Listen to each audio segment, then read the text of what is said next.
우리는 창세기에서 가장 중요한 인물로 아브라함을 보통 알고 있습니다.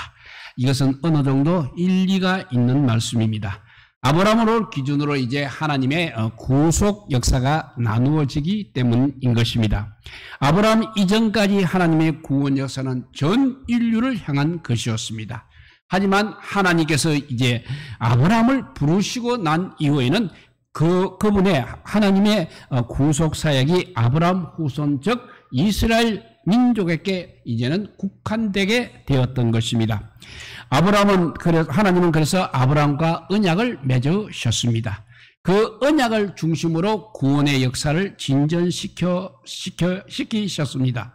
그래서 마태복음 1장 1절에 언급하고 있듯이 예수님은 아브라함의 자손으로 이 세상에 오셨습니다. 그만큼 아브라함의 비중이 창세기에서 큰 것은 사실인 것입니다. 그렇지만 야곱 역시 아브라함에 못지않게 중요한 인물입니다. 창세기에서 차지하고 있는 분량을 보게 되면 야곱은 아브라함보다 훨씬 많은 부분을 차지하고 있습니다. 실제로 다윗을 제외하면 야곱은 구약 성경에서 가장 상세하게 다루어진 인물이라고 할 수 있는 것입니다.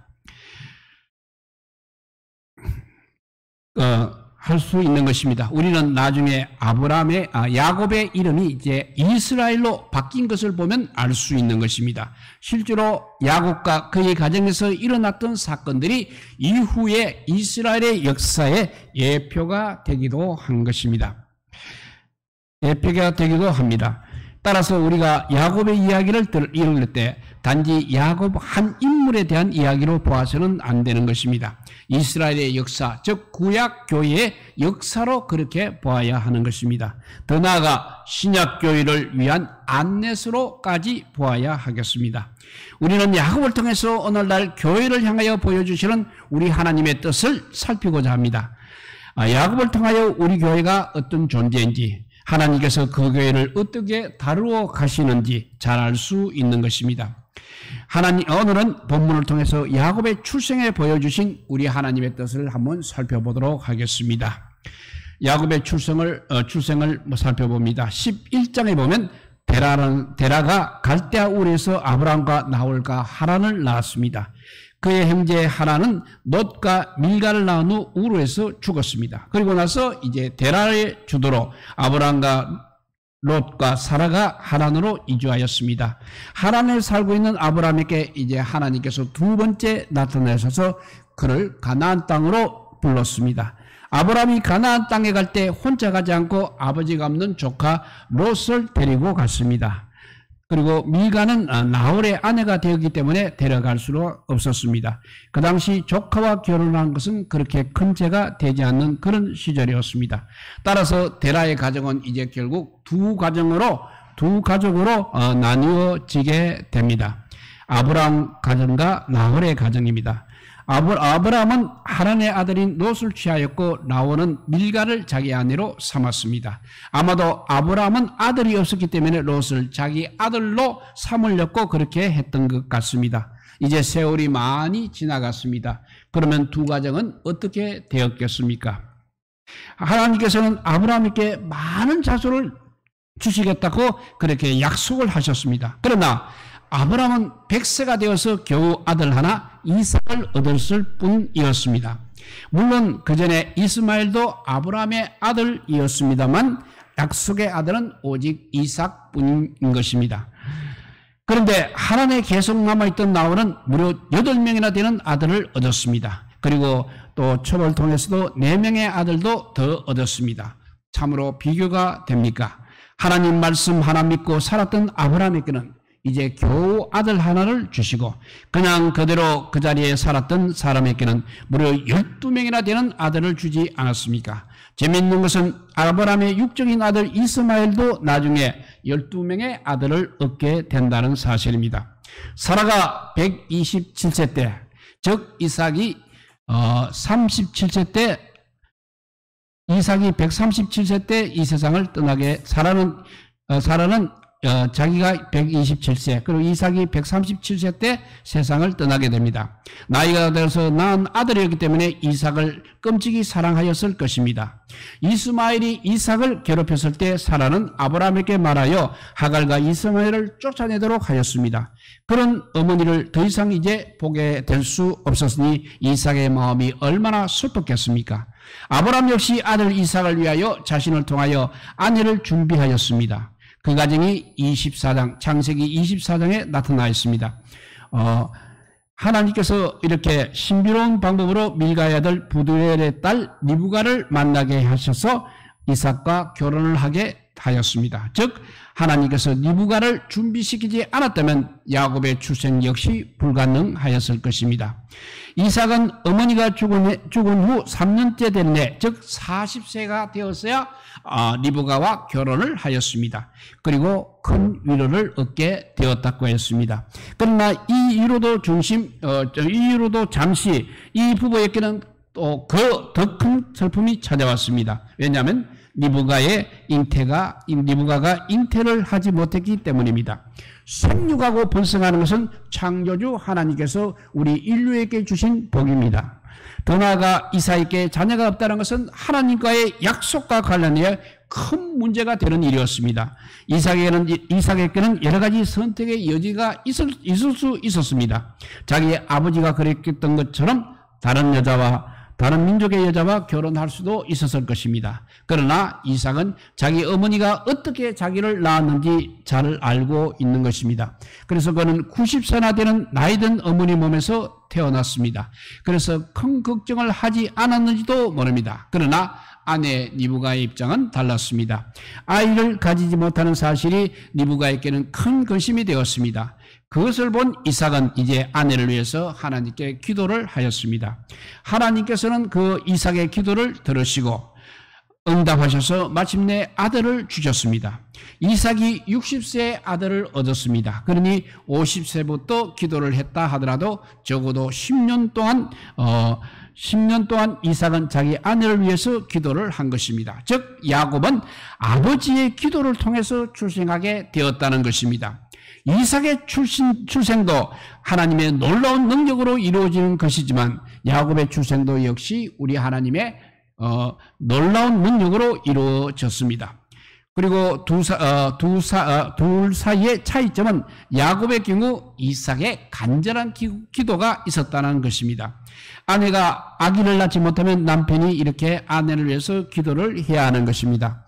이것은 한나의 경우와는 또 큰 대조를 이루고 있습니다. 한나는 자기가 아이를 낳지 못해서 분이나에게 괴롭힘을 당했습니다. 그런데 남편이라는 사람이 오히려 이렇게 말합니다. 내가 10아들보다 낫지 않나 말하면서 어떤 위로도 하지 않았던 것을 볼 수 있습니다. 그래서 한나는 이제 직접 성소에 가서 하나님께 간구할 수밖에 없었습니다. 그래서 한나는 남편 없이 혼자 기도하였기 때문에 어떤 의미에서는 술 취한 여자라는 오해를 받기도 하였던 것입니다. 아무튼 하나님께서 기도를 들으셔서 이제 리브가가 임신을 하게 되었습니다. 그런데 뱃속에서 두 태아가 서로 다투고 있었습니다. 여기서 다투다라는 말은 매우 강한 언어입니다. 서로 부수어 깨뜨릴 벌릴 정도로 싸웠다는 말입니다. 아마 엄마가 고통스러워할 정도로 태아가 그 뱃속에서 싸웠던 것 같습니다. 이 아이들은 분명히 하나님께 기도를 해서 얻었습니다. 그런데 어떻게 이런 싸움하는 일이 벌어질 수 있는 것입니까? 그래서 리브가는 정말로 궁금해서 하나님께 물어보았습니다. 성경이 정확하게 말하지 않기 때문에 우리는 리브가가 어떤 식으로 하나님께 물어보았는지는 알 수 없습니다. 왜냐하면 가서 여호와께 물었다라고 그렇게 되어 있기 때문에 단지 개인 기도 차원에서 하나님께 물은 것은 아니라는 것을 알 수 있는 것입니다. 그래서 여호와께서 리브가에게 이렇게 말했습니다. 두 국민이 너의 태중에 있구나. 두 민족이 너의 복중에서부터 나누리라. 이 족속이 저 족속보다 강하겠고 큰 자가 어린 자를 섬기리라. 이런 말씀을 해주었습니다. 이것은 야곱의 정체성을 결정하는 매우 중요한 하나님의 선언인 것입니다. 결국 리브가는 이제 두 민족의 어머니가 되었습니다. 하나님께서 그렇게 정하신 것입니다. 그런데 하나님께서는 이제 두 민족 중에 이제 한 민족만 선택을 하셨습니다. 하나님은 에서를 버리시고 야곱을 택하신 것입니다. 이 선택은 우리 하나님의 주권적인 전적인 주권에 속하는 것입니다. 여기서 자세한 주석이 로마서 9장에 잘 나타나 있습니다. 로마서 9장의 핵심적 주장은 육체적으로 이스라엘 민족이라 할지라도 다 이스라엘이 아니라는 그런 해석을 하고 있는 것입니다. 하나님은 육체적으로 아브라함의 후손이라고 해서 다 아브라함의 후손이 될 수 없다는 것을 말하고 있는 것입니다. 아브라함을 통해서 이삭만 태어난 것이 아닙니다. 비록 자기 여종을 통해서지만 이스마엘 역시 아브라함이 낳은 아들인 것입니다. 그런데 잘 모르지만 말년에 아브라함은 또 그두라라는 후처를 취하여서 6명이나 되는 아들을 더 두었다고 했습니다. 하지만 그들은 다 아브라함의 후손이 될 수 없는 것입니다. 그 이유는 사라에게서 나오지 않았기 때문이 아니고 하나님의 약속을 받지 못했기 때문에 그런 것입니다. 그래서 이삭만이 아브라함의 후손이 될 수 있었습니다. 이러한 사실은 야곱에게 오면 더욱 분명하게 드러나는 것입니다. 에서와 야곱은 육체적인 면에서 전혀 차이가 없는 관계입니다. 그들은 쌍둥이입니다. 쌍둥이로서 거의 동시에 또 태어나기도 했습니다. 그리고 그들의 어머니도 같고 그들의 아버지도 같은 것입니다. 에서의 후손인 에돔 족속은 혈통면에서 완전히 아브라함과 이삭의 후손이었습니다. 그런데도 불구하고 하나님께서는 야곱을 택하셨습니다. 그 이유가 무엇이겠습니까? 그 자식들이 아직도 나지도 아니하고 무슨 선이나 악을 행하지 아니한 때에 택하심을 따라 되는 하나님의 뜻이 행위로 말미암고 오직 부르시는 이에게로 말미암아 서게 하려 하셨다고 말씀하고 있습니다. 즉 우리의 구원이 혈통에 있는 것이 아니라는 것입니다. 전적으로 우리 하나님의 부르심에 있다는 것이 우리의 구원인 것입니다. 이것은 신약시대에 새로 적용된 구원의 법칙이 아니고 이미 구약 시대부터 있어왔던 것입니다. 결국 하나님은 야곱을 사랑하시고 에서는 미워하셨다고 선언까지 하십니다. 이것은 야곱의 자녀들과는 완전히 대조가 되는 모습을 보이고 있습니다. 야곱은 아내가 둘이고 첩이 둘입니다. 그래서 그 4사람 아내를 통해서 12아들을 얻었습니다. 그런데 12아들 모두가 다 이스라엘의 민족에 포함이 되었다는 사실입니다. 어떻게 보면 레아의 아들만 혹은 야곱이 사랑했던 라헬의 아들만 약속의 후손이 될 수 있는 것 같았습니다. 그런데 그들뿐만 아니라 레아의 첩과 라헬의 첩의 자녀들까지 야곱에게서 난 모든 아들들이 다 이스라엘 백성이 되었습니다. 어떻게 보면 우리 하나님은 리브가의 두 아들 모두를 하나님의 자녀로 삼을 수 있었습니다. 그러나 하나님께서는 또 그때는 그렇게 하지 않으셨습니다. 그 이유는 단 하나인 것입니다. 우리의 구원이 우리 자신에게 있지 않고 우리를 구원하시는 우리 하나님의 부르심에 있다는 것입니다. 하나님의 부르심이 이렇게 중요한 것입니다. 그러니까 하나님께서 먼저 우리를 부르시지 않는다면 우리는 아무것도 아니라는 것을 오늘 야곱을 통해서 알 수 있는 것입니다. 야곱의 선택에 대해서 우리가 주목한 것은 하나님은 큰 자가 아니라 작은 자를 선택하셨다는 사실입니다. 물론 하나님께는 야곱이 아니라 에서를 택하실 수도 있었습니다. 그러나 하나님은 먼저 나온 에서를 택하지 아니하시고 나중 나온 야곱을 선택하셨습니다. 이와 같이 나중된 자의 선택은 창세기에서 그리고 신약성경 전체에서 선택에 관한 아주 중요한 가르침인 것입니다. 하나님께서는 가인이 아니라 아벨을 기뻐하셨습니다. 그래도 아브라함에게서 먼저 나온 이스마엘을 택하신 것이 아니라 이삭을 택하셨습니다. 야곱의 12아들 중 하나인 유다도 쌍둥이를 낳았습니다. 그런데 먼저 나온 세레가 아니라 나중에 나온 베레스가 유다의 가문을 잇고 결국 예수 그리스도의 조상이 된 것입니다. 요셉의 두 아들 에브라임과 므낫세도 역시 마찬가지입니다. 야곱이 요셉의 두 아들에게 복을 줄 때 요셉은 야곱의 오른손이 장자인 므낫세에게 또 왼손이 에브라임에게 가도록 조치를 하였습니다. 그렇지만 야곱이 손을 교차시켜서 오른손이 에브라임, 왼손이 므낫세를 향하여 축복하게 하였던 것입니다. 그 당시 일반적인 풍습에 따르면 장자가 아버지의 모든 것을 이어받았습니다. 그러나 하나님께서는 장자가 아니라 차자를 택하셔서 믿음의 가문을 잇게 하셨습니다. 즉 하나님의 복을 받을 자격이 없는 사람을 선택하셔서 하나님의 자녀가 되게 하신 것입니다. 이와 같은 하나님의 선택은 신명기 7장 7절과 8절에 가장 분명하게 나타나 있습니다. 읽어보면 여호와께서 너희를 기뻐하시고 너희를 택하심은 너희가 다른 민족보다 수요가 많기 때문이 아니니라. 너희는 오히려 모든 민족 중에 가장 적으니라. 여호와께서 다만 너희를 사랑하심으로 말미암아 또는 너희의 조상들에게 하신 맹세를 지키려 하심으로 말미암아 자기의 권능의 손으로 너희를 인도하여 내시되 했습니다. 하나님께서는 이렇게 낮고 비천한 사람을 부르시고 죄인들을 부르신 것은 예수님의 사역에서도 그대로 드러나고 있는 것입니다. 예수님의 12사도 중에 제대로 된 사람은 거의 없는 것입니다. 대부분 어부였고 세리였습니다. 소위 지도자가 될 만한 사람들이 아니었다는 사실입니다. 이렇게 먼저 된 자가 나중되고 나중된 자가 먼저 된다는 것이 하나님께서 자신들의 교회를 이끌어가는 중요한 방식이라는 것을 우리는 항상 잘 기억하고 있어야 하겠습니다.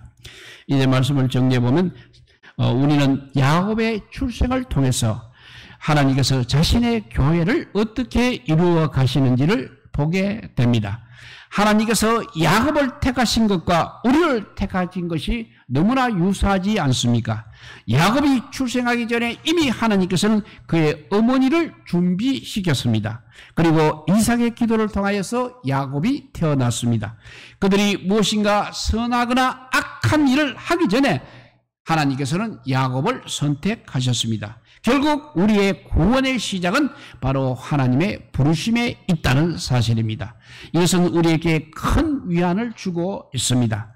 우리는 어떤 상황에 있다 할지라도 우리를 향하신 하나님의 부르심은 취소가 되지 않는다는 것입니다. 실제로 야곱의 모든 삶이 그랬습니다. 그의 삶은 결코 순탄하지 않은 정말 불안한 삶이었습니다만 하나님께서 그의 삶을 붙들어 주셨습니다. 우리의 삶이 하나님의 선택에 있다는 사실은 우리에게 큰 위로를 줄 뿐만 아니라 겸손하게 하는 것입니다. 적어도 구원에 있어서 우리는 다른 사람 앞에서 내세우거나 자랑할 것이 없다는 것입니다. 만약 그렇다면 우리는 구원을 잘못 이해하는 것입니다. 어떻게 보면 구원을 받지 않는 증거라고도 할 수 있는 것입니다. 하나님께서는 작고 연약한 우리들을 선택하셨습니다. 그것은 우리로 하여금 크고 번성하도록 하기 위한 것입니다.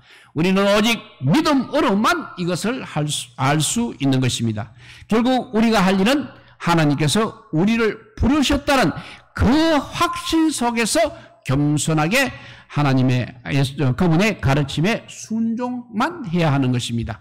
순종하는 우리들에게 하나님의 은혜가 늘 함께하기를 주님의 이름으로 축복드립니다. 기도하겠습니다. 사랑의 하나님 감사합니다. 우리가 무엇을 하기 전에 공적을 쌓기 전에 벌써 만세전부터 우리를 선택하신 주님의 거크신 은혜에 감사를 드립니다. 우리가 지금 이 자리에 내 의지로 앉아있는 것이 아니라 주님께서 벌써 그 옛날부터 우리를 부르셨기 때문에 이 자리에 있음을 감사합니다. 이제 우리는 아버지요 정말 무엇보다도 겸손해야 되겠습니다. 그래서 정말 구원해 주신 하나님의 그 크신 은혜에 감사하고 그의 주님께서 우리에게 말씀하시는 그 말씀에 항상 죽도록 충성하며 항상 순종하는 저희들 되어서 하나님 은혜가 우리 생에 아버지 늘 있게 하여 주시고 정말 더 나은 본향을 향해서 열심히 달려가는 우리 모두가 되게 하여 주시기를 간절히 빌고 원하오며 우리 구주 예수 그리스도 이름으로 기도드리옵나이다. 아멘.